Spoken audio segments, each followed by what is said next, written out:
เถระโนเถระพระเถระพระเจ้าพระสงฆ์ทุกรูปทุกตนขอความสุขความสัสดีขอเจริญพรกับศรัทธาญาติโยมท่านสาธุชนนักศีลนักบุญทุกท่านในเจ้าวันนี้ก็ได้มาปะมาพบกับรายการมรดกธรรมพื้นบ้านล้านนาโดยกระผมอาตมภาพพระครูสังฆลักษณ์ธนอัตรัตนสิริเจ้าอาวาสวัดหาริการามสันมันนะตำบลต้นทงอำเภอเมืองจังหวัดลำพูนก็ได้นำเอารายการมาปะมาพบกับศรัทธาญาติโยมท่านสา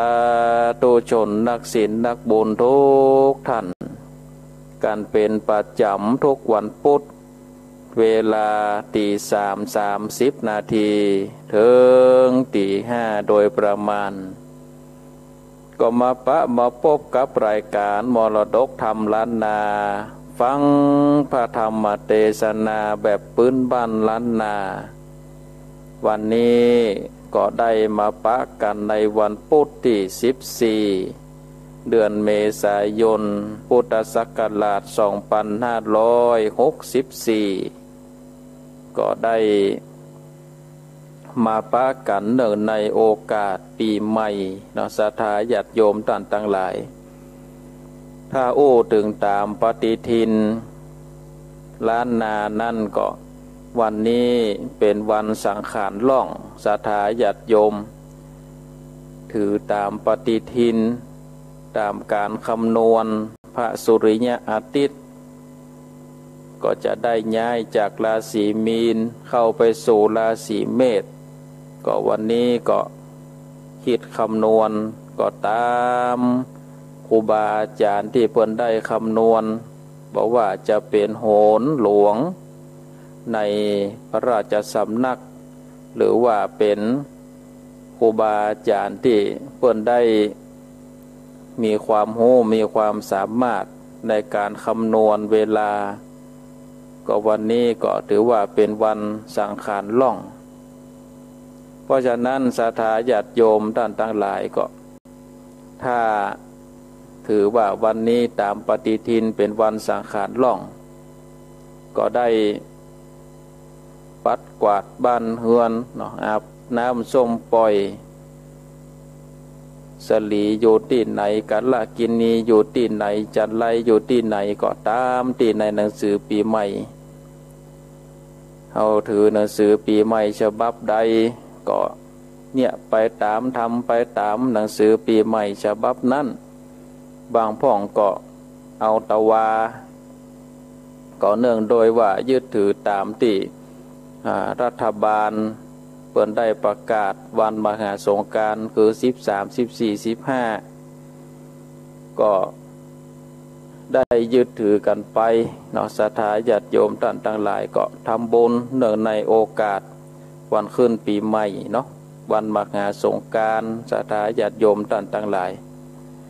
ก็ขอบคุณอนุโมทนากับศรัทธาญาติโยมที่ได้เปิดเครื่องวิทยุสดับรับฟังก็ต้องขอบคุณเจ้าหน้าที่ทุกๆขึ้น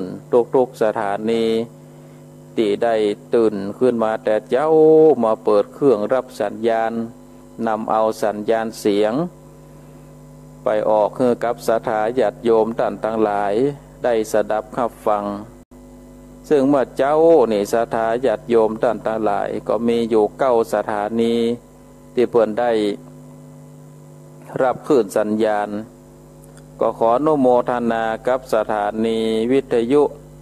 คลื่นเพื่อการศึกษาศาสนาและวัฒนธรรมวัดฝายหิน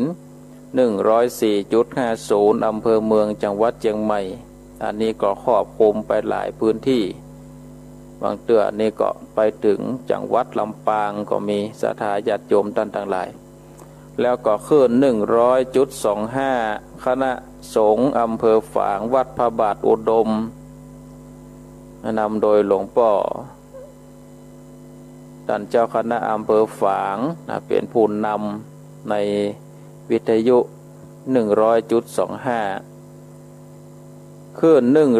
103.50สถานีวิทยุแดนดินถิ่นล้านนาบ้านโลงวัวตำบลสันปัดตอง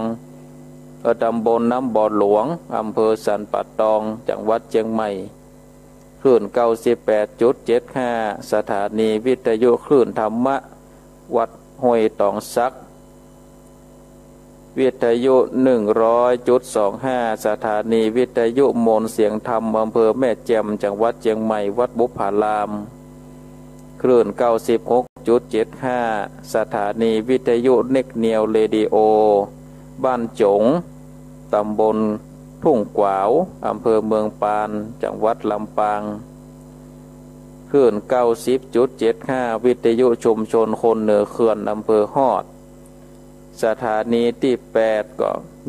100.00สถานีวิทยุเพื่อการศึกษาและพัฒนาอาชีพอำเภอเมืองจังหวัดลำปางแล้วก็คลื่น99.50วิทยาลัยเทคโนโลยีและการจัดการกฟผ.แม่เมาะลำปางก็สามารถรับชมได้ทางระบบเฟซบุ๊กในชื่อรัตนสิริภิกขุแถมต่างหนึ่งแล้วก็ทางสถานีวิทยุแถมเก้าขึ้นโดยกันนักศรัทธาญาติโยมต่างหลายในวันนี้ก็ได้มามาพบกันแล้วศรัทธาญาติโยมบ่คือได้กัดแก้วลานหนีก็จะได้น้อมนำเอาพระสัทธรรมเทศนากันธนากุมารวันนี้จะได้มาเทศน์ผูกต้วน8เนอะศรัทธาญาติโยมท่านทั้งหลายวันนี้ผูกต้วน8แล้วนะทำกันธนากุมารเนาะกันธนากุมารผูกต้วน8วันนี้ได้ดำเนินความมาแล้วเลยแถมซองผูกก็จะจบแล้วนะศรัทธาญาติโยมท่านทั้งหลายเลยแถมซองผูกก็จะจบแล้วทำนี่มีอยู่10ผูกเนาะศรัทธาญาติโยมทำนี้มีอยู่10ผูกแถมสองผูกก็จะจบแล้วจะได้ติดตามรับฟังเรื่องใหม่เนาะศรัทธาญาติโยมแถมสองปุดเนาะก็จะจบแล้วเอาละเนาะบ่คือได้เสียเวลาก็เจิญจวนปอออกไม่ออกศรัทธาญาติโยมท่านสาธุชนนักศีลนักบุญทุกท่านได้ตั้งอกตั้งใจสดับรับฟังพระสัทธรรมเทศนาแบบปืนบ้านล้านนากันธนากุมารผูกต้วน8เป็นลำดับต่อไปนะโมตัสสะภะคะวะโตอะระหะโตสัมมาสัมพุทธัสสะตัญญาสินตัญญาวิญญาณตัญญากันตาจันโจเตนะมังอังการเสสัตโวโดนลาสัมโพเลสาตังหลายตังยิ่งใจน้อยใหญ่อันมากไฟตังบนเตียงจากหนุนส่งโยกเคินได้โยดเจยบานจริงละการขานลาวาดมาสานได้บาทฟังธรรมจุงดาดจำติดต่อตามบาทคอมบานเลกันว่าพระมุนีติวายเตสันนาไว้เดิมมาว่ากัญญาสีตาญาเวชาตาญาดังนี้เป็นต้นเมื่อนางหน่อไทยสีดา ได้ผาโสดปนตาลูกเต้าแล้วใส่เชื่อเจ้าว่าการทัดจันว่าอันทัดนั้นไปบอดนานพระผู้บานโตนยศใหญ่กอบมิจใจควายจอดเติงเจ้ายอดปิตาจริงมีว่าจะบอกเล่าอามาตเก้าเสนาไปบอกปัจจาโจโพอันมีอยู่ปานลาแลกอาลาดานาปอตาพร้อมนางนอนเอาเตวีกันพร้อมเดกันแล้วพระตนแก้วบนมีก็เอาน้ำต้นกันเตโคตหล่อเต้าตนปอพญาเจ้าและนางนอนเอาเตวีจอมสานลีเป็นเก่าแล้วคนเท่าก็เป็นหนุ่มเนื้อหนังจุมบานใสพระติไว้พุทธาก็อุตสาพิเศษงานเดเลกจอมขวานยกเมืองปั่นผาดญาติแล้วมีว่าจามบอกเล่าแก่นางหนอดเนาสีดาว่าปี้ขอลาน้องไปหาป่อทายพิตาการเมวาจาสั่งแล้วนางหนอแก้วสีดาก็เรร่ำจากล่าวถ้อยมีบอดน้อยลายประการว่าขอ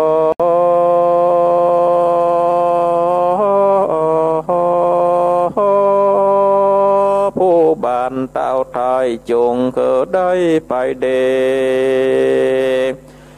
ขอ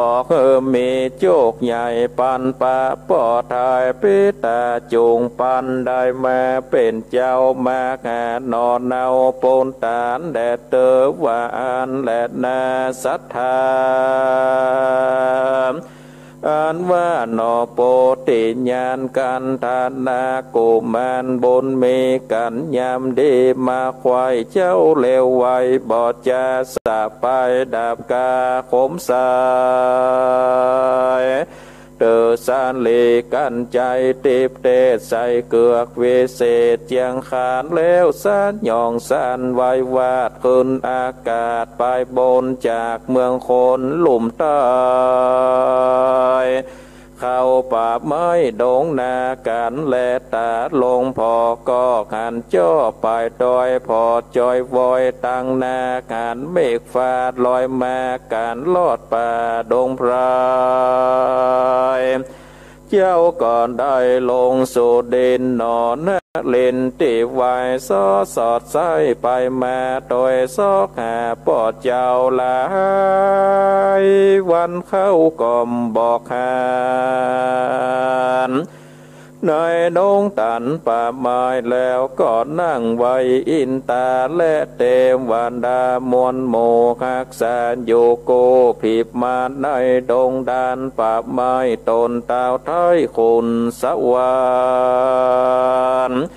ขอเลวปานอย่าจะได้เมตตาตัวข้าได้ปาปิตาปอไทยสา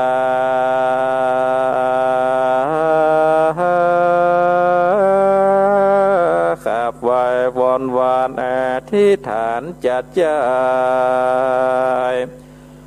ขอเกิดได้ขันนาพาปิตาปอดเจ้าแลนนาด้านสากุลนาเตเจนาโดยเตจานาบนหลวงแล้วเจ้าหนอแก้วพุทธาได้กะตามมาแต่ก่อนกอบมาไล่ตอนวางตามอันว่าหินปันโตกรรมพาลาศีลาอาจแห่งตาราชอินตาแต่ก่อนมาย่อมอ่อนเป็นดังก่อนสำเลมาบัดนี้กาดด่างย้อนแข่งข้างดังเกณฑ์เต้าโคนเอ็นขันเขตกอดแจงเจตในใจว่าเจ้าหนอไทยกุมารบุญสมปานมากกวางโดยขาปอดจ้างเป็นตาขุนอินตาเต้าไทยกอดเร็วไวว่าวองลงสู่ของเมืองโคน เนลเมตนคือเขาเป็นจ้างเท่างางอนแอวสอดซอนสอดลาตีในป่าดงนาแล้วก็เอาปาตาย่ำวายก้อยนั้นใหญ่น้ำนาเป็นดังว่าเมื่อก่อนหนอพุทธาโนมเนากันสอดเข้าดงนาก็ได้แม้กันใส่คอยจ้างใหญ่เลือลายเจ้าบุญภายที่ไวก็โดยไปจัดจ่าย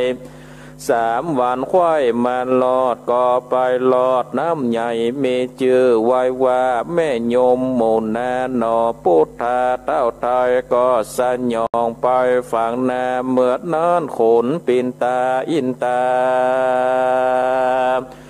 ก็เนลเมตมาแถมเล่าเป็นจ้างเท่าไปสานตัวเจียงคันผ่องแผ้วเป็นจ้างเผือกแก้วมงคลมีตัวตนสูงใหญ่2 งางอนควายสว่างลาบอยู่ข้างหินผาหนอพุทธาบนกว้างกันขานจ้างเพื่อแก้วใจผ่องแผ้วแล้วยินดีหนอมุนีที่ไว้ขาดนิ่งใจไปมาว่าจ้างเนนาทรงใหญ่อันบอกเกยได้ขันมาคอยจากว่าเป็นพ่อค้าหนอพุทธาหนอเนาเกิดลืมเล่าหลายตีจ้างตัวเนโดงามนักหาโกจากวัดหอยตีนวายแล้วก็เอาไม้หมอกมาว่าตีนจ้างป่าตัวนั้นก็ได้กันแม่นมันก็มีขั้นและนานโสโปเตสันโตอันวันโนโปติญาณติวายก็ล่ำเปิงในใจว่าอันจังป่านินาจักเป็นปิตาเต้าไทยเจ้าก็ได้ไว้วานอธิษฐานไปว่ากันเป็นพ่อข้าแต่สายขอดอกไม้ตั้งลายงานผ้าผายเข้าใส่จูงค้างไว้ตัวจางอย่าตกแรงลงมาหนอพุทธาบุญลายก็พาภายเข้าตอกพร้อมตั้งดอกปูดยาก่อข้างนำนาตัวจางบ่อตกล่างลงดินมากันเครื่องปูดยาดอกไม้ตกลงใส่จากแล้วผาแย่จ้างแก้วก่อนลูกมาแล้วมีว่าจะถามว่าดูราใจล้ำหนุ่มเนาน้ำแห่งเจ้าชื่อสั่งจาดูราหน้าตางามอาจพันนาพิลาดเหลือค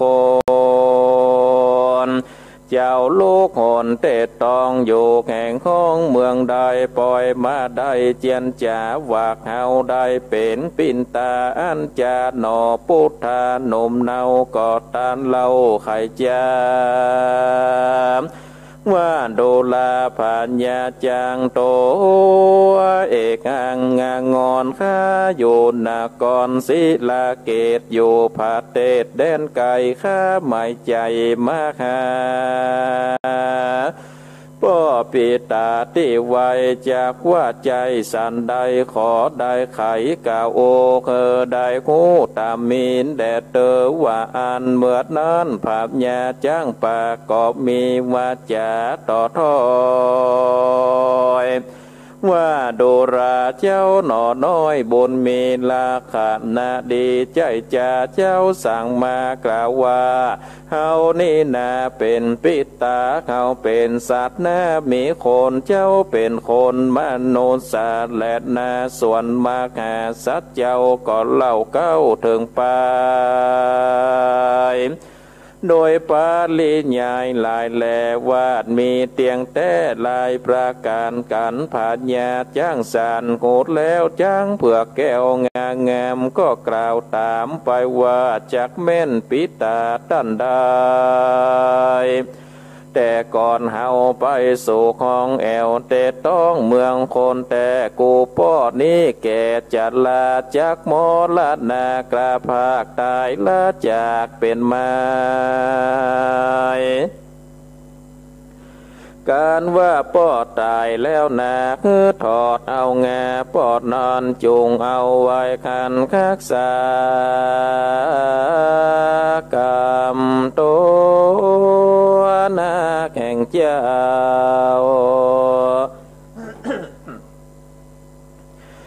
งานเนเหล่ามีฤทธิ์การเจ้าบนมีไข่ได้สิ่งอันใดแล้วใส่ก็จากได้ตันตาไข่ได้โยธา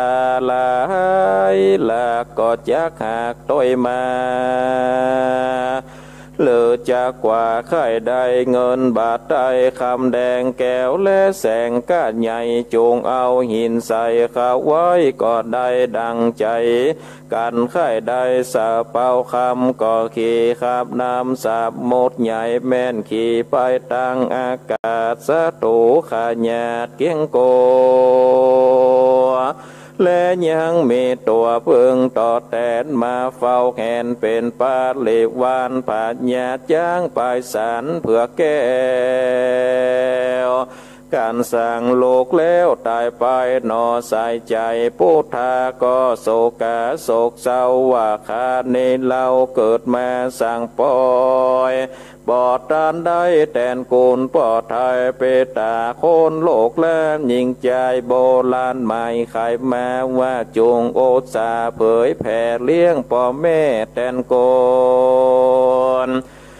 โคโกนสองขาจงโอษาพอเฝ้ากันสองเท่าเมื่อใครจงเข้าใกล้เหยาหยาต่างวัฏาภาใหม่มาน้อมไว้ปูดจากันสองขาดละภาคตายละจากสันดานจงเกิดตานไปขายังสองขาพ่อแม่จากจำเลินแก่ตัวตนเป็นมงคลลำเลิศจากบังเกิดสวัสดิ์สันดีในชาตินี้ชาติหน้าบอนญาติจานแหลดนาเมื่อนั้นหนอพุทธาก็ถอดเอางานนั้นไว้กันว่าได้ดังใจก็ขี่ไปบนไปลวงโหนอากาศจากต้องตาดดงนาลอดปาลาเมืองใหญ่มีชื่อไว้ว่าตากาศิลาเมืองเนนากว้างใหญ่ตนตาวไทยปุเลมีฤทธิองค์อาจจบจานลาดนาจุมปัจจาไพ่ไตโศกบานควายเจยบานแหลนนาอันทาในกาดละนั่นสายตนเต้าทายตากศิลาได้ออกมาจากภาษาตนเต้าลาดหอดใจเงนพอไปกันใส่เจ้าขี่งาไปกู้คานคำเขตดันผังกาเต้าก็โกธามหมักนาก็คองตากไปขาว่าโนลาเป็นไผมันอย่างใดองค์อาจมันประมาทตนโกปอยมาจูเอาง่ายมึงจากตายคอขาดแล้วก็เรียกอามาเตรียมใจว่าจงเลวไว้อย่าจะไปหลับซาฟันแต่งไอ้จอมแปงต่อยลายกันภายหยับได้คือเอามาอันว่าเสนามวลหมู่ที่มีอยู่ภายในก็ตีกองใจเป่าของดังตัวตองปานลาจุมโยธาอาจกาก็ตือผ้าแลนดาพร้อมปืนกาบศิลาขอกมจานาไม้ออกมาควายสับปานเข้าพร้อมกันมวลหมู่กันได้งูขีญญาก็ปานลาขาดข้าวโหของเศร้าเรื่องนั้นว่าจากไปฟันต่อตาก็สัญญองคืนฟ้าไปบนเวทวังวนขังไว้บอกได้ออกไปกันล้อมจะไว้บนอากาศกันธนราชพุทธาหันขาเสกมาแวดล้อมแห่แห่นออมตนใจมีมากหลายเหลือแลนับบอกแป้สั่งขันญาเจ้าก็มายุดหยาดในอากาศเววนหนอพุทธานึกได้ถึงกุลปอดไทยพิตา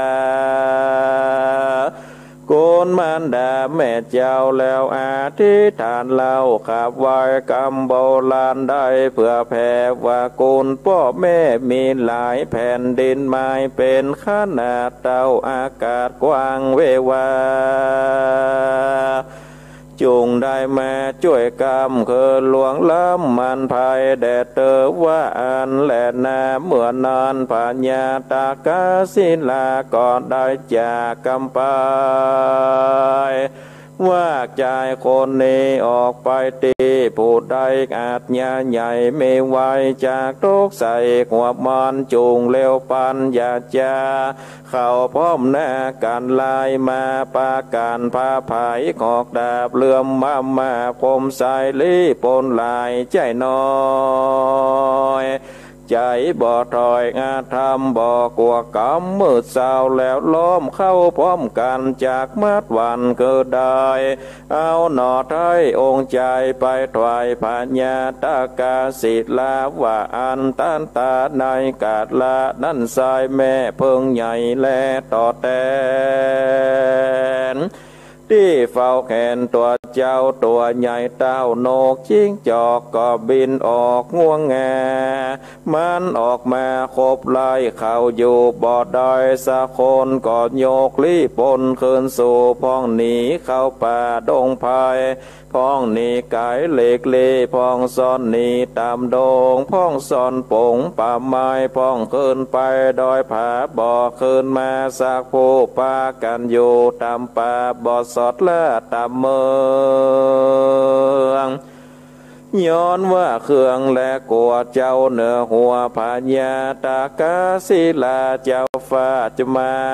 ข้าเขาตายลวดกับกายเป็นยางพ้องเป็นกลางวอกเล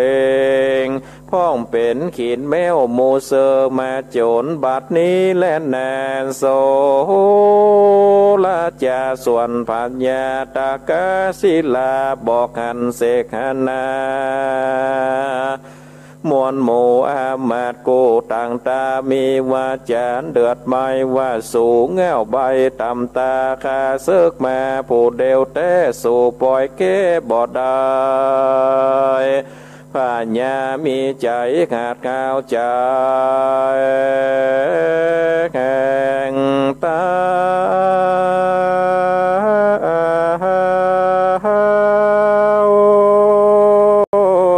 ไฟจิงเรียกคนใหม่เก่งกาบ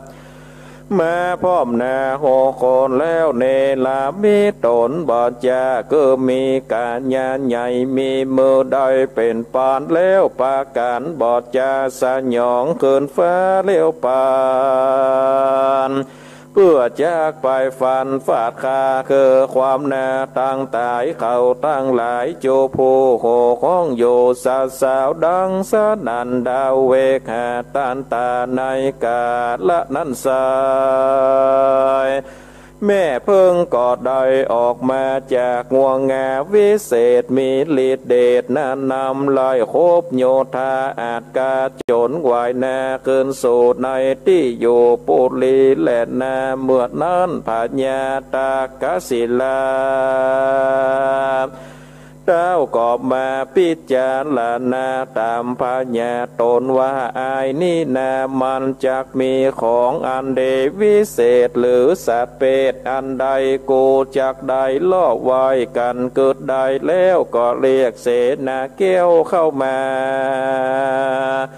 ว่าจงแต่งดาเอาไว้เกิดดอกไม้ปูจาและปันนาการของฝากเสนาเข้าใจกอดเร็วไปบอดจ้าตกแต่งดาทาอยู่จูอ่านแล้วเร็วปันร่ำพร้อมกอบมายืดน้อมผ่านแยดแล้วกอบปากันไปไว้ตนเต้าถอยพุทธาแล้วพญาตากาศิลาก็พันนานากล่าวว่าข้าแด่เจ้าฟ้าตนวิเศษมีฤทธิเดชอันใหญ่ตนภาพไตรลุ่มฟ้าภาพเหนือนาปัทวีเตจาริธีเก่งกาอันผู้ข้าตั้งหลายตั้งยิ่งใจมนโมหากเป็นผู้เง่าบาย เป็นผู้ร้ายพัญญาเตผู้ฆ่าได้พมาทได้อาฆาตเจ้าฟ้าอันผู้ฆ่าขอขับมาก็ขออย่าได้เป็นบาปเป็นกรรมหยาบนานาติดแปดผู้ฆ่าต่างหลายขอได้ผายได้โพดและลดโทษแก่ข้าขอเจ้าฟ้าผู้ทอนไปสั่งสอนปัจจัลลาดอันข้าพระบาทมวลหมู่ต่างก่อนอยู่ในปาลาบาดนี้นาผู้ข้าตั้งหลายขอน้อมถวายปู่ปุเลขอมุนีองค์อาจรับกรรมอาราธนาไปเป็นเจ้าฟ้าพญาคือผู้ข้าเจอบาดย้อนสมปานปาดหลับมีพ่องเตอว่าอันแลนาศรัทธาอันว่ามาสันเจ้าตนองค์อาจก่อขับกรรมราธนาแข่งพัญญาตากาศิลาแล้วสาเดชมาสู่ภาษาอันมีอามาตและเสนาปาการมาแวดเฝ้านอมกลมเก้าวันตาส่วนพัญญาตากาศิลาตนหยาบจ้าธรรมบอกกลัวกามมืดเศร้ากอบมาเฝ้าโฟเจียนจาอยู่ไปมาหลายประการก็ทำนอโปติญาณเจ้าว่าข้าแด่มาหาลาเจ้าตนเป็นเก้าปัจจาอันผู้ข้าสั่งกาใจว่าเหตุใดข้าจึงมีเตจาเลเทองค์อาจเลือจักมีสัตตเปตมีของวิเศษกับตนเกิดเป็นคนนี่นาปล่อยจากว่าบ่เคยคันก็อาจสะจันแก่ใจว่าเหตุใดเป็นดังขอได้ชี้ปันไม้เหมือนนั้นเจ้าสายใจองค์อาจตนเป็นเต้าราชปัจจาก็เจียนจาตันลาว่าดูราเจ้าพัญญาเอาในนาบ่มีของวิเศษสัตตเปตอันใดเฮานิสัยก็มีไม่เต้านี่แหละนาส่วนปัญญาเต้าไทยก็ถามไปแถมลาวไม่เต้านี่นาจักมีจ้องใจดีเยี่ยงใดขอได้ไขกาโอเกิดได้โคพ่องเตอว่าอันแหละนาสัทธาอันว่าหนอพุทธาที่ไว้ก็เอาไม้เต้ามาแล้วบอกพญาเต้าไทยว่าอันไม้เต้านี้การเอาเก้าจีสาตั้งหลายเตียงจักตายบอกว่าการจี้ไปในน้ำก็จากแห่งซ้ำเหลือสายจี้ยิงใจตั้งหลายกอดลมตายมวยมางบ่เหลือข้างคนใดการเอาไม้ตั้งไปจี้คนหลายมวลมากอันตายจากโลกาจากคืนมาดังเก่าเป็นคนเล่าเดลีกันดูกมีสัตว์น้อยจากกาดก้อยคืนมาส่วนพญาตากาศิลาตนปาลาบาปเศร้าก็ลมเล่าเอาว่าอันผู้ฆ่าบ่เชื่อจับหลังเตืออาถรรพ์เพราะบอกหันกับตาขอมาขาละเจ้าเอาไม้เต่าที่ใส่คือขาได้มอนหลาดนาแล้วจี้คืนมาดังเก่าแดดเตอว่าอันเมื่อนั้นกันถัดนาหนุ่มเท่าตนเป็นเก้าปัจจาเอาไม้เต้ามาจีใส่พญากอดได้โมลนาตายตอดนาอามาตปัจจาลาตั้งหลายกันพญาตายดีแล้วพระตนแก้วที่วายก็เลวไวฟังฟ้าวเอาไม้เต้าตั้งไปโดยเตจาหลายนั่นใส่กันจีใส่พญาก็ขึ้นมาดังเก่าเป็นคนเล่าเดิมมาแหละนาเมื่อนั้นพญาตากศิลา การตายคืนมาดังเก่าก็รีบทำเจ้าพุทธาวาเจผู้ขาเดชแล้วยังกาดแก้วบอดตายขาดลับบอดได้แล้วตื่นบ่อแจงจื้นดังฟันจากเงียสันได้จากผู้ขาได้เชื่อและนาคอมาหาราชเจ้าเอาไม้เต้าคือขาดแล้วจากจีเจ้าฟ้านอนเนาก็เอาไม้เต้าวิเศษมีฤทธิเดชน้ำนายื่นฮือพญาตากาศิลาแล้วมีวาจาตันลาวว่ากันขาเข้ามอนละนาอย่าลืมสัญญาบอกไว้ตนเต่าไทยบอกเล่าคือพญาเจ้าตากาศิลามีนาหลายประการและนาโสราชาส่วนพญาตากาศิลาการได้ไม้เต้ามาดังอันก็เลวไววัดวาจี้ใส่ตาราชพุทธาก็มอนละนาก้อยกาเจวิตขาดวำวายการว่าตายดังใจตนเต่าไทยตากาศิลาก็เสนามวลหมู่อามาตย์โกเตรียมใจปะกันเอาไปสัตว์ขว้างเต็นนอกคังปุเรส่วนซากราบโมเนนอนเนาก็เปื่อยไปไหนแล้วก็ได้กับกายเป็นแต้นคำเลิศเลือดลายโคนยิงใจมวลมากการว่ากายซากโซไปก็เจ็บไข้ใดผัดแยดบอดได้ขาดสะคนแหลนนาตาสมาสาตาโว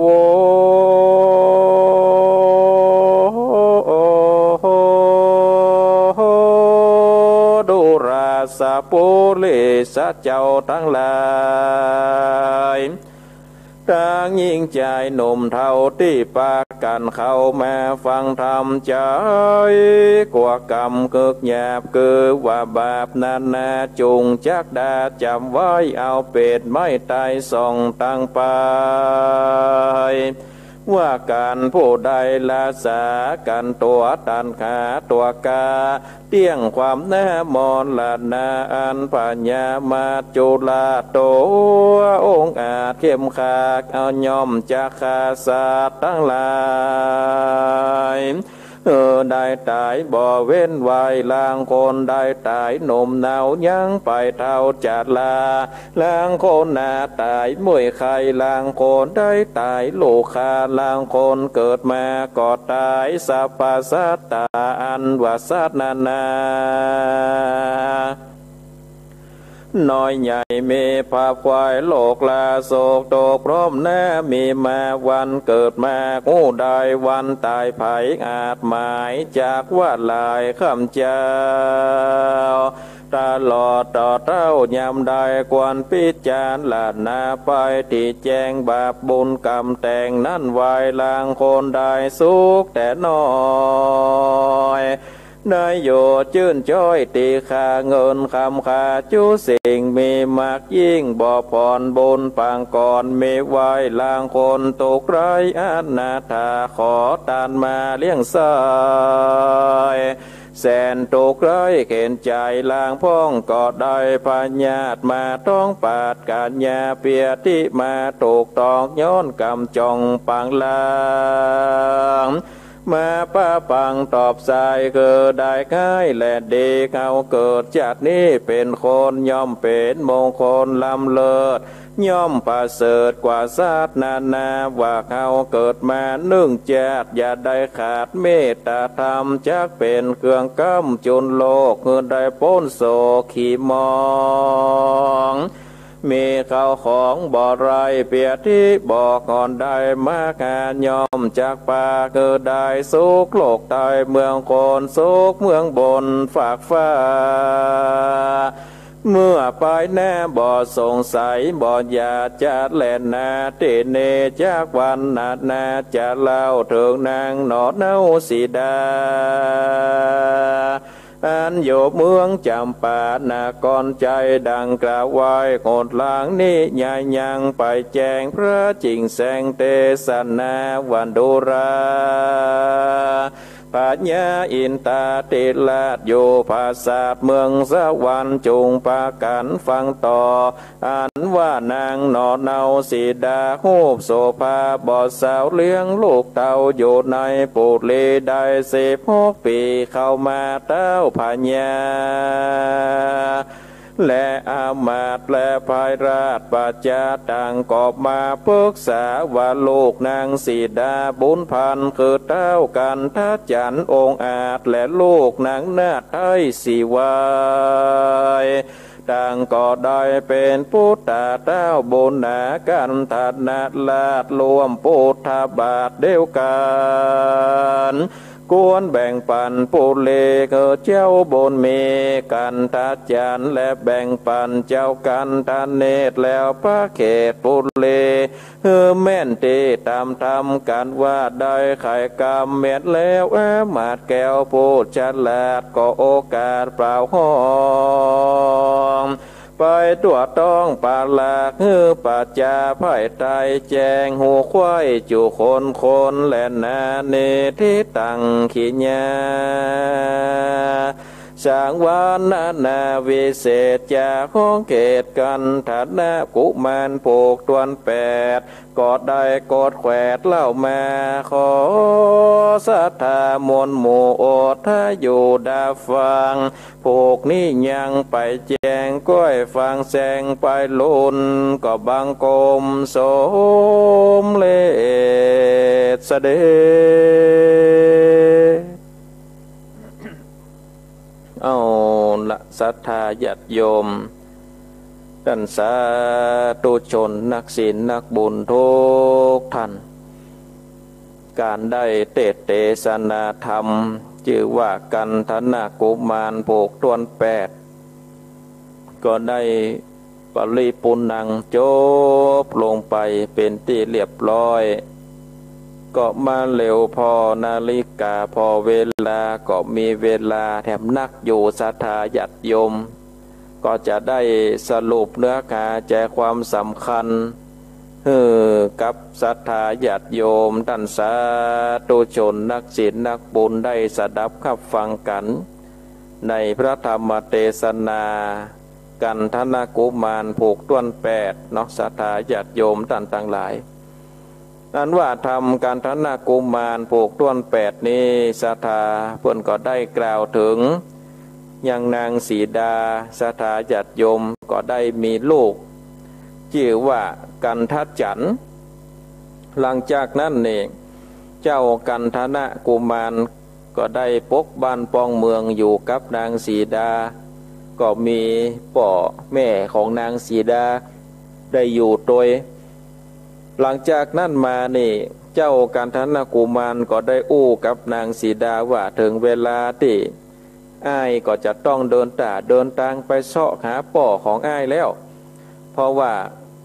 โอ้เมินนานแล้วอ้ายนี่บ่ได้ปะหน้าป่อสักกำเตื้อก็เลยจะขอลาน้องกับลูกไปก่อนเพื่อที่จะได้ไปเสาะหาอย่างป่อปิตาของอ้ายคือได้ปะสมดังประสงค์ก็เลยได้จะขอลาเนาะป่อลาแม่ไปเสาะหาป่อของตัวเก่าก็เลยได้เอาน้ำต้นเนี่ยที่เอาน้ำนี่ฮดรอไผ่ก็ปีกคืนมาหนุ่มดังเก่านี่ศรัทธาญาติโยมก็เลยเอาน้ำต้นกันตีน้ำต้นคำนี่เอาน้ำมาฮดมาหล่อป่อกับแม่ของนางสีดาป่อพญาแม่พญาก็โอ้ได้ปีกคืนมาเป็นหนุ่มอย่างเก่าศรัทธาญาติโยมท่านทั้งหลายเป็นหนุ่มอย่างเก่าขึ้นมาก็โอ้มีพละกำลังแข็งแรงหรอกแข็งแรงปีกขึ้นมาเป็นหนุ่มอย่างเก่าโอ้มีความจืดอกจืดใจแล้วก็เลยเจ้ากันธนากุมารก็เลยได้นำเอาอามาตย์ต่างหลายได้อุตสาราจาพิเศษพ ถวายเมืองกับป่อพญาแม่พญากับนางสีดานี่ได้ปกบ้านป้องเมืองอย่างเก่าเพราะฉะนั้นนี่ศรัทธาญาติโยมท่านทั้งหลายเขาได้ฟังนี้แล้วก็ใครได้นำต้นนะเนาะศรัทธาญาติโยมท่านทั้งหลายใครได้นำต้นนี่ถ้าจะดีขนาดเนาะเอานำต้นมาหดมาหล่อศรัทธาญาติโยมเอานำต้นมาหดมาหล่อหำฮืออันของเฮานี่ก็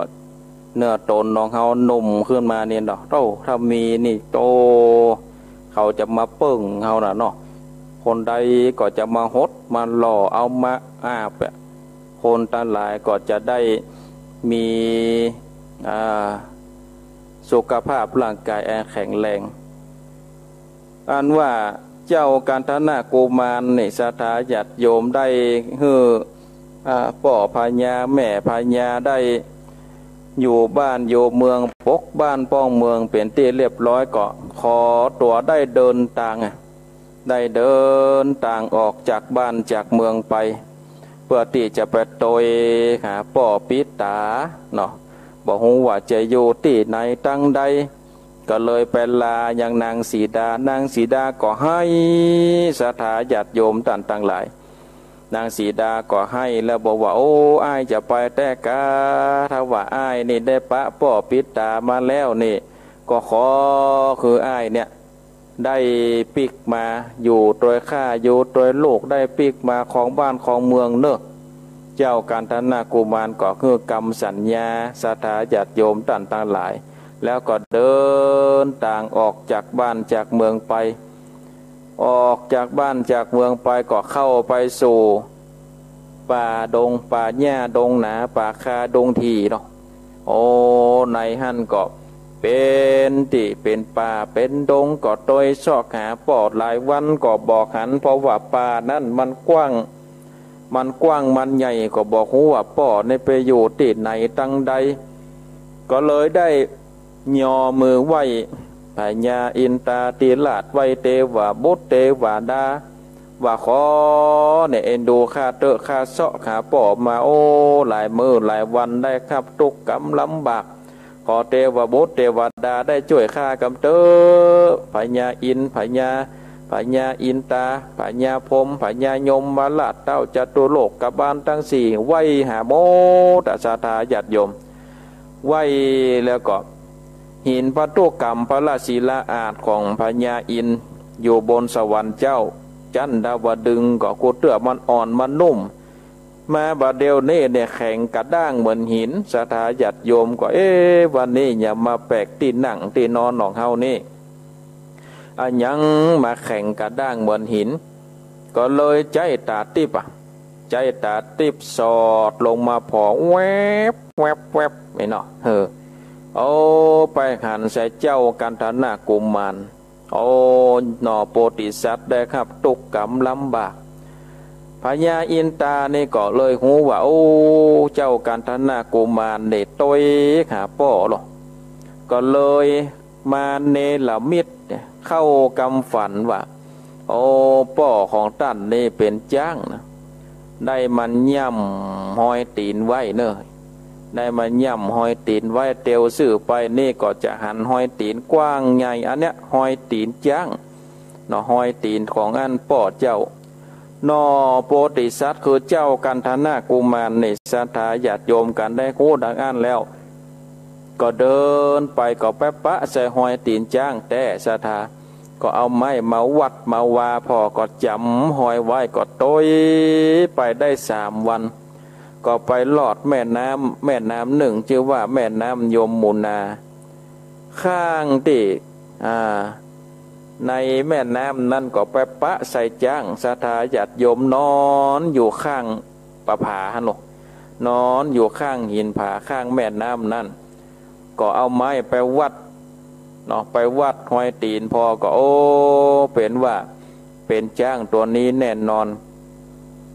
จ้างนั้นก็ได้ตื่นคืนมานี่ศรัทธาญาติโยม ตื่นคืนมาเจ้าหนอกันธนากุมารก็มาเสี่ยงสัจจะอธิษฐานว่าขอเทวบุตรเทวดาเจ้าทั้งหลายเป็นพยานการว่าจ้างนี้เป็นป่อของข้าขอคือเข้าตอกดอกไม้ตั้งหลายอย่าได้ตกลงมาเหนือพื้นดินพื้นทรายได้ค้างอยู่บนหันเด้อตั้งสัจจะอธิษฐานแล้วก็เอาเข้าตอกดอกไม้พระผายใส่จ้างก็บตกศรัทธาญาติโยมก้างอยู่บนตัวจ้างหันหมดเลยโอ้เป็นที่อัศจรรย์ใจก็เลยหูแน่นอนว่าจ้างตัวนี้เป็นป่อของเฮาแน่นอนจ้างได้ฟื้นตื่นคืนมาศรัทธาญาติโยมก็มาโอ้ว่าข้านี่เป็นสัตว์หน้าโขนเป็นจ้างไปสามารถไปเป็นป่อของท่านได้จัดใดเจ้ากันธนากุมารก็เล่าตั้งแต่เก้าสุดปลายคือฟังโอ้ข้าเนี่ยได้ลุกจากเมืองอันศิลาเกตมาเนาะก็ได้เล่าคือฟังเป็นอย่างปัญญาจ้างก็บอกว่าโอ้อันหาจะแม่นเนาะเพราะว่าข้านี่ก็เดินทางเคยไปเมืองศิลาเกตก็เล่ากันป่อกับโลกนี่ปะกันแล้วศรัทธาญาติโยมป่อเป็นปัญญาจ้างส่วนโลกนี่เป็นคนจะแต่กำแต่จะได้บอกหูนะศรัทธาญาติโยมตันตาหลายก็ปนว่าอย่างอาตมาก็เล่าไปตามธรรมเนี่ยเนาะป่อก็บอกว่าโอ้มาปะลูกนี่ป่อก็ใจดีขนาดป่อก็จิตใจดีขนาดโอ้มีความสุขแต่ป่อนี่เท่าชะแลแก่ชราแล้วจะตายแล้วนะใกล้จะตายแล้วอยู่กับเจ้าได้บ่เหมือนหลังจากนั้นก็เลยมาสั่งว่ากันป่อตายนี่คือลูกได้ถอดเอาแงนี่ไว้เนอะแงนี่คือลูกเอาติดตัวไปสามารถโดนบันดาลได้ตามใจสามารถเสกคือเป็นโยธาเป็นกองทัพได้จะได้เงินคำกำแก้วอันใดก็สามารถเนรมิตคือได้คือเอาหินเนาะเอาใส่ไว้เนาะแล้วสามารถที่จะเอาเสกมาเป็นเงินเป็นคำได้สามารถขี่ไปบินบนหนอากาศเหาะเกินเดินอากาศได้แล้วในแง่นี่นะลูกเอ๋ยจะมีตัวพึ่งตัวต่อตัวแตนอยู่ในแง่นี่สามารถออกมาคบขอบออกมาต่อยมาเดชคนทั้งหลายซึ่งเป็นศัตรูได้ตามแต่ใจเขาปรารถนานะลูกเนอะได้สั่งไว้แล้วป่อพญาก็ได้ขาดใจตายศรัทธาญาติโยมโอ้ป่อพญาจ้างได้ตายไปดังอันแล้วนี่เจ้ากันธนากุมารก็มาเกิดว่าโอ้เฮานี่เกิดมาเป็นคนนี่กำลังได้ปะป่อก็มาตายไปเห็นแล้วโอ้บุญคุณของป่อของแม่นี่บ่สามารถที่จะพรรณนาได้แล้วบอกฮู้ว่าจะตอบแทนคุณป่อได้จัดได้เพราะว่าปะกันกรรมเดียวเนาะปะกันกรรมเดียวก็โอ้ป่อก็มาตายละไปเหี่ยป่นก็ได้กล่าวถึงว่าพ่อแม่นี่มีบุญคุณศรัทธาญาติโยมตั้งหลายก็อดใจไผที่มีพ่อมีแม่เหลืออยู่ก็อดใจได้เลี้ยงดูปิตามารดาเวลาเปิ้นเมื่อยเปิ้นไข้ก็เข้าไปเฝ้าไปยาไปดูแลอุปถากอย่างเนี่ยเดินจีปีใหม่เนี่ยศรัทธาญาติโยมก็เอาซื้อตังสิ้นซื้อตังผ้าซื้อตังเตียวซื้อผ้าใหม่เสื้อใหม่เอาไปคือป่อคือแม่ไปลดน้ำดำหัวไปขอปอนเนาะอันนี้ก็ถือว่าเป็นการได้ตอบแทนบุญตอบแทนคุณของท่านถึงแม้ว่ามันจะบ่สามารถจะตอบแทนได้นักได้หนาศรัทธาญาติโยมท่านทั้งหลายก็เฮาก็ได้ตอบแทนยามเปิ้นมีชีวิตการว่าพ่อแม่ได้เสี่ยงบุญไปเนี่ยถึงเดินจีปีใหม่เข้าวัดษาออกวัดษาเดินหยี่เป่งเดินดับเดินเป่งวันศีลวันธรรมมากอบได้สร้างบุญสร้างกุศลต้านเข้าน้ำโปจนาอาการเนาะได้คือผายแผ่บุญกุศลเพื่อเปิ่นไปศรัทธาถือว่าเป็นตอบแทนเข้าหม่ำน้ำนมที่เปิ่นได้เลี้ยงได้ดูเฮามาอันนี้ก็ถือว่า เป็นการอู้ถึงบุญคุณของพ่อของแม่เนาะศรัทธาญาติโยมถ้าบ่มีพ่อบ่มีแม่เฮาก็บ่สามารถจะมืนตาออกมาหันโลกนี้ได้เนาะศรัทธาญาติโยมบ่สามารถที่จะมืนตามาพอโลกนี้ได้เฮาก็บ่สามารถจะเกิดออกมาเป็นคนเนี่ยศรัทธาก็เพราะฉะนั้นถึงว่าพ่อจะเป็นขี้เหล้าแม่จะเป็นคนปากหน่อยปากแช่มด่าจ้าสวกก็ยังได้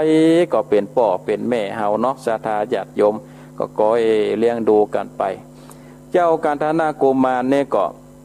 ได้เอาร่างของพ่อนี่เนาะได้ฝังร่างของพ่อแล้วก็เลยถอดเอางาได้มาไว้แล้วก็เอาขี่งานะศรัทธาญาติโยมเหาะเขินเดินอากาศไปผ่านบ้านเมืองหนึ่งชื่อว่าเมืองตากาศิลาซึ่งมีพญาตากาศิลานี่เป็นเจ้าบ้านเจ้าเมืองพญานี่เป็นคนติดจิตใจบ่ไข่ดีตะใดศรัทธาญาติโยมหลังจากนั้นก็ได้อยู่ในหอใจนั่นแล้วก็แงนออกมาต่างหน้าต่างก็ไป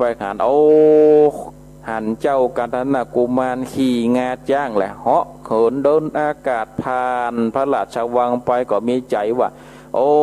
ใจคนนี้ยังมากล้าแต่กล้าว่ายังบ่สามารถมาเขาลบเขาได้แล้วขี่ข้ามหัวเขาไปก่อนโคตรศรัทธาญาติโยมก็เลยบอกเสนาอามาตย์ไปสู่เขาไปจัดการคนผู้นี้กำรู้ใจคนนี้กำรู้มันอย่ามาบังอาจไปเลยสู่เขาปากันไปฆ่ามันตายได้ก็ฆ่าเลยบอกเสนาอามาตย์นั่นหลายไปจุ่มเสนาอามาตย์โยธาราชก็ได้ปากันบางพ่องก็ถือดาบบางพ่องก็ถือมีดบางพ่องก็ถือปืนบางพ่องก็ขี่ม้าบางพ่องก็เตียวไปหรอกเตียวไปเป็นหมู่ศรัทธาญาติโยม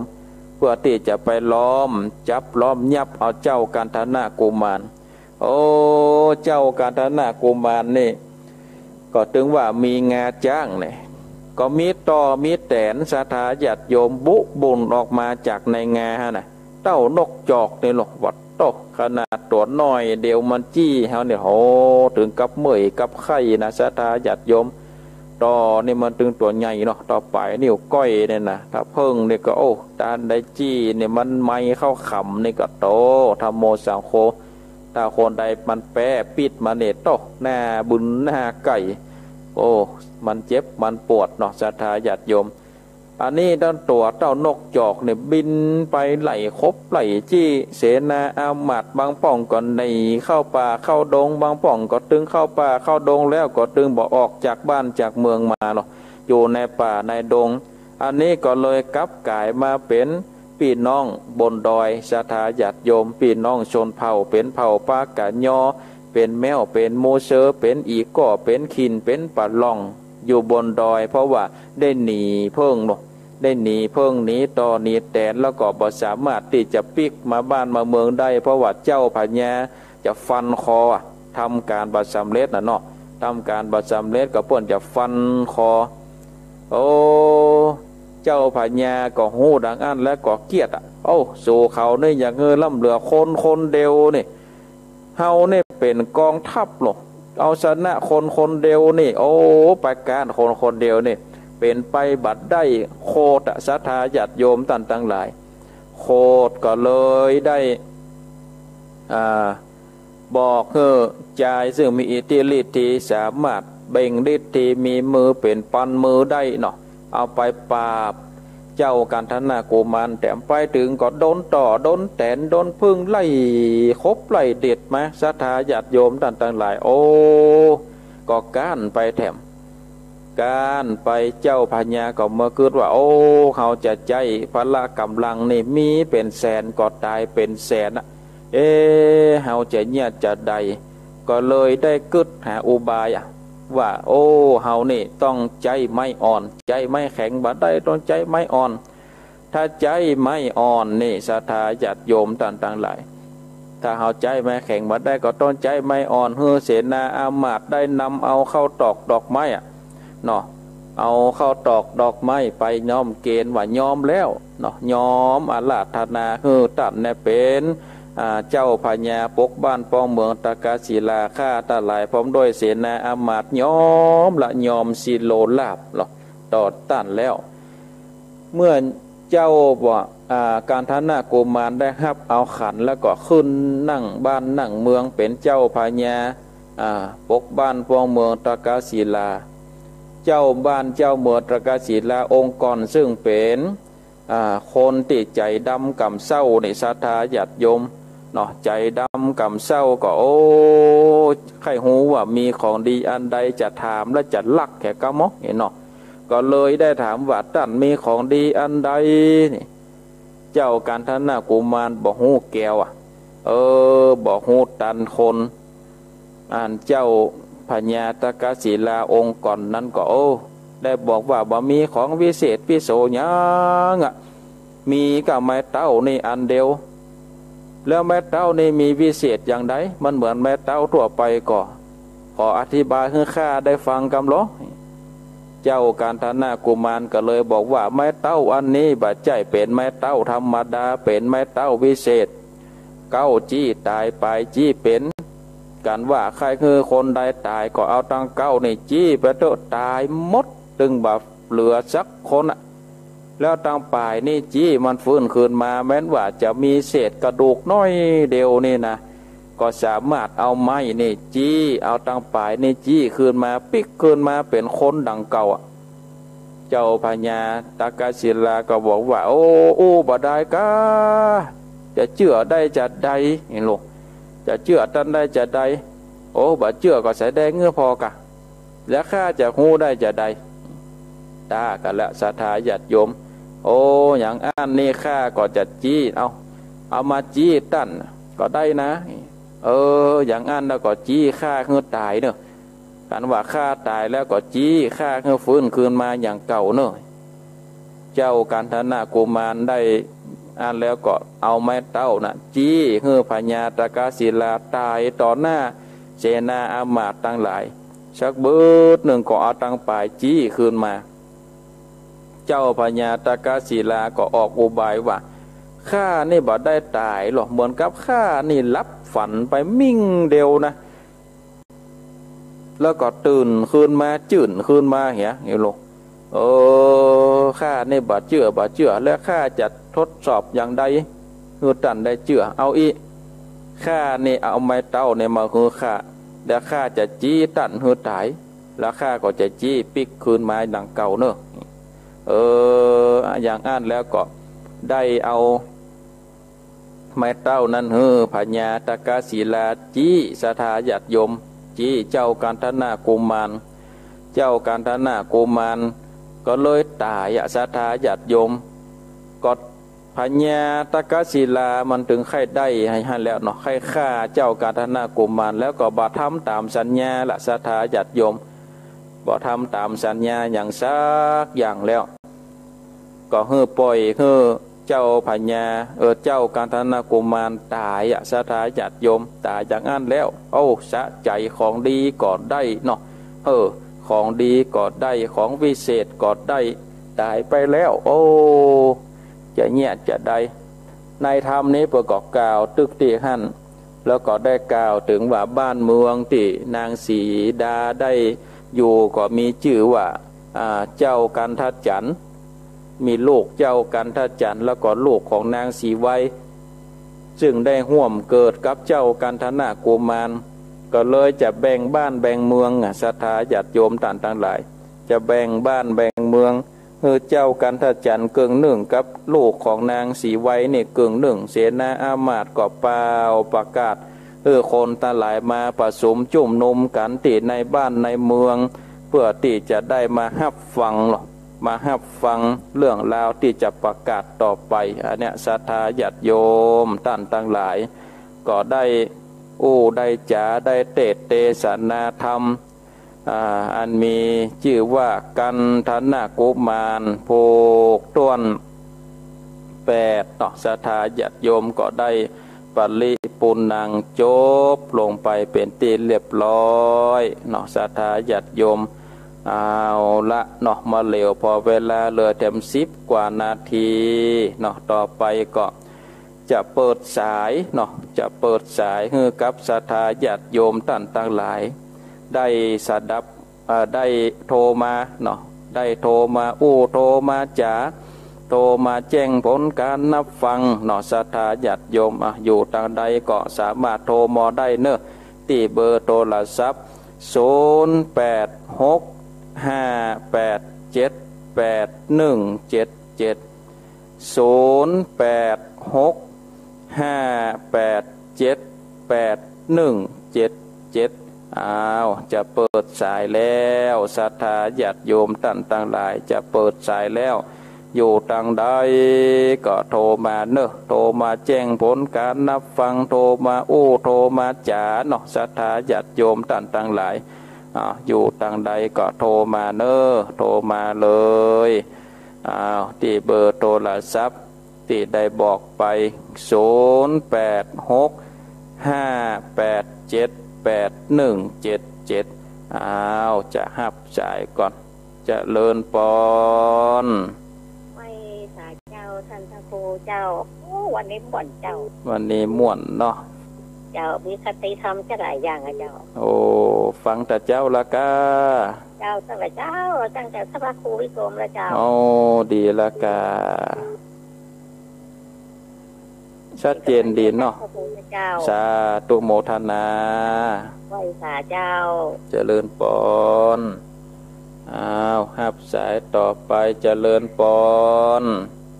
กราบไหว้สาครับท่านพระครูมาแล้วเมืองฝางครับผมฟังท่านพระครูอยู่เรื่อยฟังอยู่เนาะชัดเจนดีเนาะปอนเนาะชัดเจนดีเรื่องว่าบ่ได้ฟังนี่วันนี้ผ่านมาที่ฝนตกนักขนาด2 โมง 3 โมงเนี่ยตะปูนฝนตกแหละครับเรื่องว่าบ่ได้ฟังท่านพระครูเลยอีกตอนนี้ก่อนย่างแล้วเนาะสาธุครับกำลังใจท่านพระครูอยู่เลยสาธุโมทนาครับผมข้าพเจ้าครับ0865878177เจริญปอนจากไม่สาเจ้าท่านพระครูโทรจากทางใดหนองบัวชัยปราการเจ้าหนองบัวชัยปราการชัดเจนดีเนาะเจ้าชัดเจนดีฝนตกกับท่านพระครูตกแต่ว่าเมื่อแรงหน่อยเดียววันนี้บาหารสักเม็ดเดินน่ะนี่ฝนตกขนาดชัยปราการมัก10 โมงบ่ายก็คือฝนตกเจ้าใช่ได้แต่ไม่เจ้าแต่นั่นนักกะใครจะเป็นจะตายก็เอาใครได้น้ำต้นบุญกาเนาะฮดน้ำมันนุ่มอย่างเก่านี่เนาะเจ้าเดี๋ยวได้เบี้ยเนี่ยละกะกันนักกะมันได้เบี้ยอย่างชีพหมอเนาะเจ้าติดตามตลอดนะท่านพระครูสาธุโมทนาเจ้าแต่ไม่สาเจ้าคุณฮักษามีเกาะเข้ามาแถมกรรมศรัทธาญาติโยม0865878177หับสายเจริญปอนไม่จ่าท่านพระครูเนอะไม่เองอยู่ไม่จังเมืองฟังท่านเนี่ยเนอะชัดเจนนี่เนาะแม่เนาะชัดเจนอยู่ขอเอาฝนประตูตรงละปูนประตูตอนนี้มันจะเตรียมเชิงศพให้พระครูวัดนี่อยู่แต่กันเนาะครูบาอันดวงจันทร์นะเนาะเจ้าที่ทุกท่านนี่เพิ่นถือเอาติดไว้เหมือนเดิมเลยนะท่านเอา13นะกะจากขันล่องจากขันล่องกับวาละเจ้าเพิ่นว่าเอาไปที่อื่นวันอื่นละเอานี่เป็นประจำละตามบ้านไผ่บ้านมันนั่นเนาะเจ้าสาธุบุญรักษาหับสายต่อไปเจริญปอน กับเมืองสมัครการครับ รู้จักทางใด อันนี้มาจากวัดโขงสิงห์อำเภอเมืองจังหวัดเชียงใหม่ วัดขวงสิงห์ครับผม ครับพอดีผมมานะฟังทั้งหมดเจ้าฟังที่เจ้าหมดเจ้าครับผม ชัดเจนดีเนาะครับ ครับ ครับผม ครับผม ครับ ครับกับนมัสการครับผม สาธุโมทนา ครับผม อ้าวฮับสายต่อไปเจริญปอน โปรชิดเด้อ มาแล้วมาแล้ว อันได้น้ำต้นเด้ออันเด้อ กันนากะโอ้ตึมได้เท่ากับปวดนาเนาะ นุ่มตลอด หนุ่มตลอดจำได้เบี้ยยังชีพมอกะแม่นได้น้ำต้นมาได้เบี้ยแล้ว กันนากะได้อย่างเสียอย่างนะ ให้ของอาใจนะครับ สาธุโมทนาบุญรักษาเนอ ครับผม 0865878177เจริญปอน ไว้จ่าเจ้าตู้ โทรจากตังได้ เวียงเป่าเจ้า เวียงป่าเป้าในฟังทางอินเทอร์เน็ตนี่เนาะ เจ้าแม่เจ้าฟังทุกต้นทุกองค์เจ้า สาธุโมทนา สาธุเป็นกำลังใจให้เจ้า บุญรักษาเนอ สาธุ อ้าวฮับสายต่อไปเจริญปอน ไว้สาครับ มาแล้วมาแล้ว ว่าจะไม่มูได้กันเลยนี่ติดไปเตือหนึ่งแล้วก็ ฝนตกอยู่ก่อนในเวียง ผมมีแล้วครับ บ่มีเนาะก็จะเหมือนกันนั่นเฮ้ย ฮ้อนอย่างเก่าเนาะ บ่ต่อขวายมานี่ตะวันออกแล้วมาดึงฮ้อนนา แล้วว่าจะได้ไปด้วยกันนี่เนาะวันที่30เราได้ไปละ นั่นน่ะกะตามสถานการณ์น่ะเนาะ นักการเป็นมาจากอ่านน่ะเนาะ เฮาก็บ่จ้างเจ้าว่าเนาะ สบายดีเนาะ สบายดีสบายดี วันนี้ไปทางใดกันครับครูอ่ะ โอ้ช่วงนี้ตึงอยู่วัดอยู่ว่ามได้ไปทางใด อยู่วัดอยู่วาเนาะโอ้วันนี้ฟังแล้วได้เจ้าตี3ละ เอาฟังพระเจ้าแล้ว ครับเดี๋ยวจะไปกาดแล้วครับ เอาจะไปกาดละสาธุโมทนาเนอนั่นน่ะกะรักษาตัวป้องกันตัวเก่าโดยเนาะ ป้องกันของเราคนที่ว่าอันไปแอวนี่นะอาจารย์แอวก็คือแบบถ้าเขาไม่ทุกคนถ้าเขาไม่สิ่งนี้ทำไม่อย่างนี้เขาก็จะขึ้นได้นะแต่ละคนเนาะของคุณเนาะ อันนั้นก็เขาก็บอกว่ากันนะเนาะมันก็เป็นอันนี้เนาะ ครับแต่ว่าถ้าคนเฮาก็มันสร้างความดีให้กับเก่าๆเนาะก็ครู นั่น เนาะ นะกะ ยังทำเรื่องตะเกียบที่ครูว่านะครับเนาะจะได้ขอให้กำลังใจพ่อครูนักๆนะครับ สาธุโมทนา การแล้วไว้นะครับ บุญรักษาฝนแอวก็แอวไปเนาะคนเตเปิ่นโหมมาวัดก็มาวัดคนเตเปิ่นโหมแอวก็แอวก็บาจ้างจะว่าได้เนาะศรัทธาญาติโยมเป็นธรรมชาติเตเปิ่นได้เขาเกิดว่ามันเป็นตังธรรมชาติเปิ่นได้ลงโทษเขากะเปิ่นจะได้ล้างเนาะล้างสมดุลกับโลกเนาะศรัทธาญาติโยมหับสายเจริญปอนโทรจากทางใด ปะปงเมืองฝางเจ้า ป่าบงเมืองฝาง เจ้า ชัดเจนดีเนาะ ชัดเจนดีเจ้าเป็นกำลังใจนะเจ้า สาธุฟังแต่เจ้าแล้ว เจ้าม่วนดีเจ้า สาธุโมทนา เจ้าสาธุเจ้า หับสายต่อไปเจริญปอนเจริญปอน ไว้ได้เจ้า โทรจากทางใด จามร้อยสเตน ดอยสะเก็ด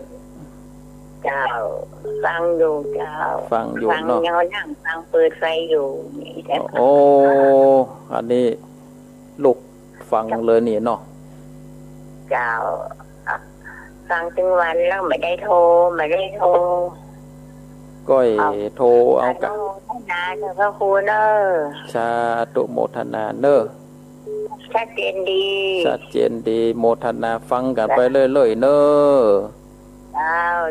เจ้าอนุโมทนาเจ้า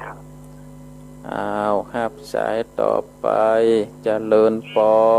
น ไหว้พระเจ้า แม่จันฟอง เขาได้หนึ่งต้นมาฮบโควิดเลย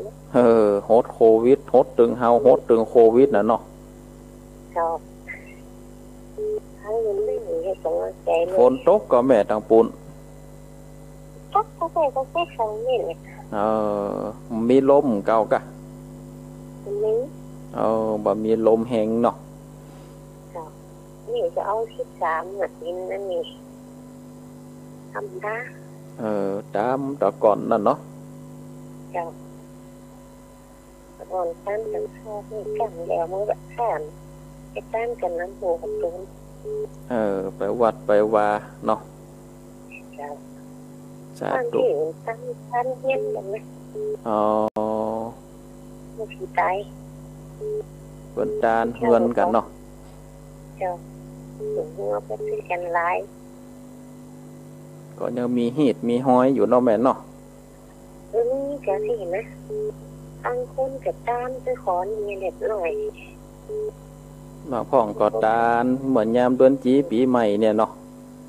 เจ้าปีใหม่เนี่ยเล่นหนูจ้าปีเก็บกับต้านนั่งคนกับต้านไปขอเด็กคนนี้เจ้าหัวเจ้าเฮี้ยนนี้เป็นนี้เลย ก็ถือว่าเป็นประเวณีที่ได้สืบกันมาเนาะ เจ้า สาธุโมทนา เจ้า ครับสายต่อไปเจริญปอน ต่อมาจากภาษาเจ้า โทรจากทางใด โยมแม่บอกครับที่จะตาจ๋าเมียบอกเรา แม่บัวค จะฟังชัดเจนดีเด้อ ำชัดเจนดีเนาะ จะฟังว่าเจ้าเป็นที่เขาได้รับต้นเนาะ นานากา สบายใจ สาธุโมทนา บุญรักษา เจ้ากล่าวว่าสาเจ้าผมรักษาตัว0865878177เจริญปอน ไหว้สาเจ้าท่านพระครู โทรจากทางใด เพิ่งถึงซ้ายมหาวงเจ้า ต้นเพิง ฟังอยู่นะเจ้าเนอะ ฟังอยู่เนาะฟังแต่เจ้าแล้วเนาะ ฟังแต่เจ้าละเจ้าวันนี้วันโกนพวกวันพระนะเจ้าเนาะจะไปวัดนะเจ้าเนาะ วันผูกวันศีลนี่ผ่านมาแล้ววัน เจ้า วันผูกก็ทำวันตาลทำบุญสงกรานต์ปีใหม่ เจ้าโอ้ยพระครูโควิดมาอีกนะดีเนอะหลอนเขาไปวัดไปว่าพ่อมันต้องไปเหี่ยวไปหยานะเจ้าเนาะ นานากา เจ้า สาธุโมทนา ไหว้สาเจ้า บุญรักษา ไหว้สาเจ้า ครับสายต่อไปเจริญปอน ไปสาท่านพระครู นึกว่าบัตรตันนะวันนี้นะ โอ้ปวดตั้งแต่สายโทษแรกมาได้บัดเดียวท่าน ชายย่นกันขนาดนะวันนี้เนาะ ครับโต๊ะวันทั้งนี้บัดโต๊ะเลยทั้งมุนโต๊ะท่าน โต๊ะก็โต๊ะบ่ปอหลายตาใดมันมีวันก่อนนะที่มันโต๊ะหลายนะ มันก่อนนี้แหละ วัดตะวานี่มีน้อยเดียวบาหลายตะวานี่ ค ครับไว้สาธุเนอ สาธุโมทนา ครับกำลังใจ สาธุบุญรักษาเนอขออนุญาตยกหูก่อนเนอะศรัทธาญาติโยมท่านทั้งหลายขออนุญาตยกหูก่อนเนาะเพราะว่าจะเลยเวลาก่อนไล่ก้นมานี่ละศรัทธาญาติโยมท่านทั้งหลายขอโนโมทนากับศรัทธาที่โทรมาแจ้งผลการนับฟังโทรมาโทรมาจ๋าก็มีสายแรกก็แม่จันทิพย์วัดเกตการรามเนาะวัดเกตการรามในเมืองเชียงใหม่ก็ชัดเจนดีสายที่สองจากป้อน้อยบุญปันมโนครเมืองฝางชัดเจนดีมีฝนโดยสายที่สามก็จากหนองบัวชัยปราการสายที่สี่ก็มีจากแม่อุ้ยอินอำเภอสะเมิงสายที่ห้าจากวัดควงสิงห์สายที่หกจากป่อชิดบ้านยังโปนห่างดงสายที่เจ็ดจากเวียงป่าเป้าสายที่แปดจากน้องเบลผู้พิการทางสายตาเมืองเชียงใหม่สายที่เก้าจากป่าบงเมืองฝางสายที่สิบจากดอยสะเก็ดสายที่11จากแม่จันฟองแจ้ห่มสายที่12แม่บัวคำท่าจ้างเวียงหนองล่องสายที่13จากต้นเพิงสันชัยมหาวงศ์แล้วก็สายสุดท้ายจากป่อบุญตันเจดีย์สามยอดป่าสางศรัทธาญาติโยมก็นโมทนาเนอะแล้วก็นโมทนากับศรัทธาญาติโยมที่เข้ามารับชมรับฟังในการถ่ายทอดทางระบบ Facebook ซึ่ง Facebook นี้ก็สามารถฟังย้อนหลังได้เนาะศรัทธาญาติโยมบัดนั้นในเมื่อเจ้าเมื่อจี้ก็สามารถเข้ามาฟังย้อนหลังได้ Facebook ชื่อว่ารัตนสิริภิกขุนะเป็นภาษาไทยจะหันโหบอาตมาภาพองค์มาตึงหันโหบประจำตัวอาตมาอยู่หันนะศรัทธาญาติโยมก็อนุโมทนาแล้วขอบคุณอนุโมทนาครับทุกคืนทุกสถานี9คืน9สถานีที่ได้รับสัญญาณเนาะนับสัญญาณเสียงออกคือกับศรัทธาญาติโยมท่านสาธุชนนักศีลนักบุญได้เปิดเครื่องวิทยุสดับรับฟังรายการมรดกธรรมล้านนาตลอดถึงรายการของครูบาอาจารย์พระเจ้าพระสงฆ์ที่เพิ่นได้มามาจาได้นำเอาธรรมะได้มามาจามาเทศนาให้กับศรัทธาญาติโยมท่านทั้งหลายได้สดับรับฟังเอาละเนาะศรัทธาญาติโยมวันนี้ก็รายการมรดกธรรมพื้นบ้านล้านนาก็ดำเนินมาถึงยังช่วงท้ายของรายการแล้วก็เนื่องโดยในเทศกาลปีใหม่เมืองปีใหม่ล้านนาสงกรานต์ก็จะได้ปั่นปอนเนื้อกับศรัทธาญาติโยมท่านทั้งหลายตะกี้ท่านอาจารย์พระครูอภิวัฒนาวิกรมได้ปั่นปอนแบบปืนบ้านล้านนาไปแล้ว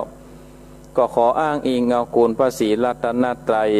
มีคุณพระพุทธคุณพระธรรมคุณพระสงฆ์คุณปิตามารดาคุณครูบาอาจารย์เจ้าทั้งหลายบุญปาละมีขององค์พระบรมธาตุเจ้าคริปุญใจบุญปาลามีบุญญาณุภาพของพระบรมธาตุเจ้าดอยสุเทพบุญญาปาละมีของครูบาเจ้าศรีวิจัยตนบุญแห่งเมืองล้านนาไทยบุญปาลามีของพระแม่เจ้าจามเทวีปฐมกษัตริย์แห่งนครหฤปุญชัยบุญปาลามีของพญาเจ้ามังลายผู้สร้างนครเชียงใหม่ตลอดถึงเจ้าผู้ครองนครทุกๆองค์ทุกท่านบุญปาลามีของเทวบุตรเทวดาสิ่งศักดิ์สิทธิ์ทั้งหลายตัวสากลโลกนี้ได้มาดลบันดาลนึกกับศรัทธาญาติโยมท่านทั้งหลายได้อยู่ดีมีสุขหลอดพ้นจากทุกโศกโรคภัยเนื้อคิดสิ่งใดก็ขอคือสมดังความมุ่งมา่ปรารถนาเหมือนกันทุกท่านทุกคนขอความสุขความสัสดีจงมีแก่ศรัทธาญาติโยมท่านทั้งหลายวันพุธหน้าก็มามาพบกันทำไมเนอศรัทธาญาติโยมอายุวันโนสุขังปะลา